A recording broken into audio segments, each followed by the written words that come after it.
So ayun na nga mga kabarya, no?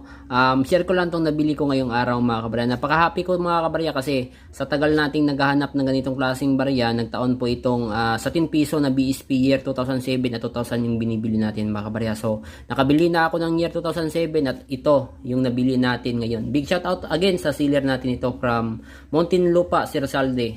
Ayan. Napaka-happy ko po, nakuha ko na. Yan, year 2009 mga kabarya. Hindi na masyadong kagandahan yung condition ng barya, pero yun, genuine mga kabarya, no? Napaka-authentic. So,